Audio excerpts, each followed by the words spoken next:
जय हिमालय जय भारत। हिमालय लोग यूट्यूब चैनल में आपका स्वागत है और मैं हूं जर्नलिस्ट डॉक्टर हरीश चंद्र लखेड़ा। भगवान केदारनाथ केदारनाथ जो धाम है, तीर्थ है, आजकल वहाँ 4 धाम यात्रा चल रही है। यमुनोत्री, गंगोत्री, केदारनाथ जी और बद्रीनाथ जी। केदारनाथ जी का क्या पुराना नाम क्या था और पांडवों की क्या कथा जुड़ी है, आज ही आपको बताऊंगा। लेकिन जब तक मैं अब इस बात को आगे सुनाऊं, आपसे अनुरोध है कि हिमालय सभ्यता पर केंद्रित इस चैनल को सब्सक्राइब अवश्य कर दीजिए। 12 ज्योतिर्लिंगों में हिमालय तो केदार, यह कहकर इनकी मान्यता कही गई है। और हम हिमालय में देखें तो गढ़वाल में केदारनाथ, कुमाऊं में जगन्नाथ यानी जागेश्वर, नेपाल में पशुपतिनाथ, कश्मीर में अमरनाथ और हिमाचल में बैजनाथ धाम पहले से ही हैं। यह धाम मंदाकिनी नदी के तट पर बसा है। और यह भी बताने लायक है कि महत्वपूर्ण बात कि कभी इस जो धाम है यहाँ पर नेपाल, कश्मीर, उदयपुर, इंदौर आदि के जो तब नरेश होते थे, जब ये रियासतों में बटा था ये पूरा क्षेत्र, तो वहाँ के नरेश विशेष तौर पर यहाँ केदार पीठ के पूजा भेंट अर्पण करने की परंपरा लंबे समय तक निभाते रहे। केदार शब्द का क्या अर्थ होता है?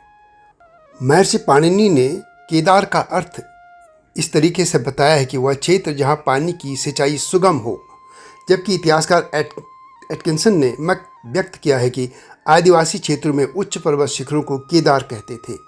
आदिवासी शिखर को लिंग रूप में पूजते थे और पूना के निकट पुरंदर के शिखर का नाम भी केदार है।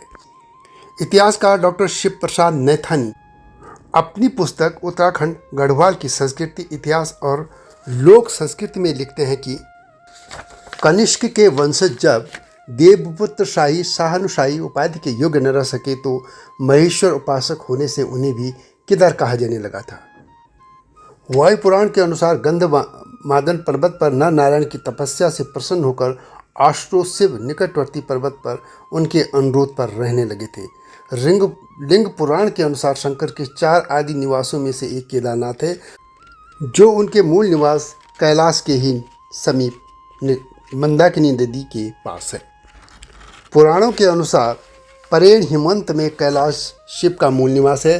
पर्वतराज हिमालय की पुत्री से विवाह के बाद हिमालय में निर्द्वंद विचरण करने लगे थे।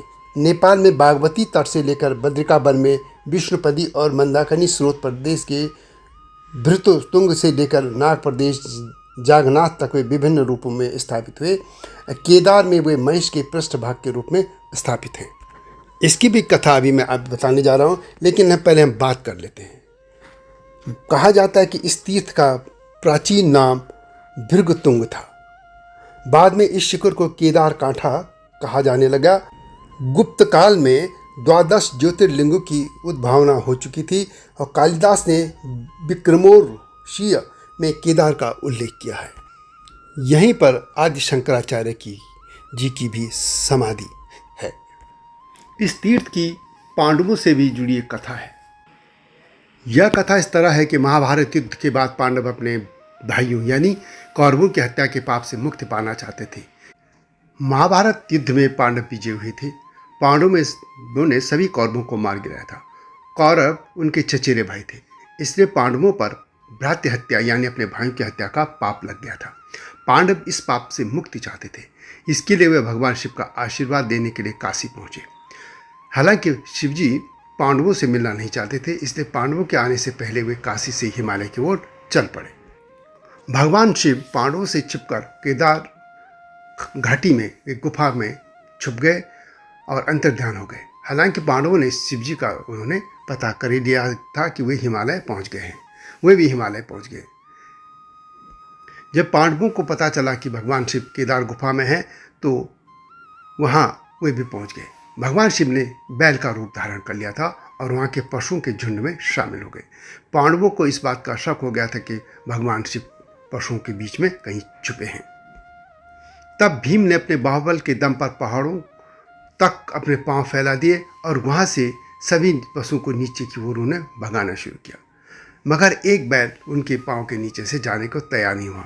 पांडवों को लग गया कि यह बैल जो है भगवान शिव का रूप है। भीम ने बैल की त्रिकोणीय पीठ को पकड़ लिया। तब तक वे धरती में आधे ही समा चुके थे और इस तरह जो उनका पीठ का जो हिस्सा था वह केदार खंड में स्थापित हो गया और बाकी जो धड़ के ऊपर का हिस्सा था नेपाल के काठमांडू में स्थापित हो गया और वहाँ पशुपतिनाथ के नाम पर पूजे गए। इसके बाद भगवान शिव ने उनको, पांडवों को, उनके भाइयों का जो उन पे भ्रातृ हत्या का पाप था उससे मुक्त कर दिया था। इस तरह केदार खंड यानी केदारनाथ जी और पशुपतिनाथ जी एक ही घटना के गवाह हैं और एक ही तौर पर भगवान शिव के रूप हैं। आधा हिस्सा जो बैल का है वो केदारनाथ जी में पूजा जाता है और आधा पशुपतिनाथ जी में। वैसे इस कथा को लेकर कुछ लोग ये भी कहते हैं कि पांडव जहाँ भगवान शिव से मिले थे वह गुप्त काशी जगह थी और बाद में गुप्त काशी से भी भगवान भोलेनाथ अदृश्य हो गए थे और वे बाद में 5 सिद्ध रूपों में प्रकट हुए। केदारनाथ में उनके कूले हैं, रुद्रनाथ में उनका मुख है, तुंगनाथ में हाथ और मधमहेश्वर में उनका पेट मौजूद है, जबकि कल्पेश्वर में उनकी जटाएं हैं। और इन 5 सिद्ध पीठों को पंच केदार के नाम से भी जाना जाता है। लेकिन यह जो दोनों कथाएं हैं इनका यही मान्यता है कि भगवान शिव की जो कथा है, चाहे ये केदारनाथ जी हो या पशुपतिनाथ जी या बाकी के जो पंच केदार हैं, इन सभी की कथाएं पांडवों से जुड़ी हैं। अलग अलग मान्यताएं जुड़ी हैं, लेकिन जो भी हैं वो भगवान शिव के प्रति एक आराध्य जो है उनके प्रति एक श्रद्धा है। तो यह थी भगवान केदारनाथ जी के जो धाम है उसके नाम की कथा और पांडवों से जुड़ी।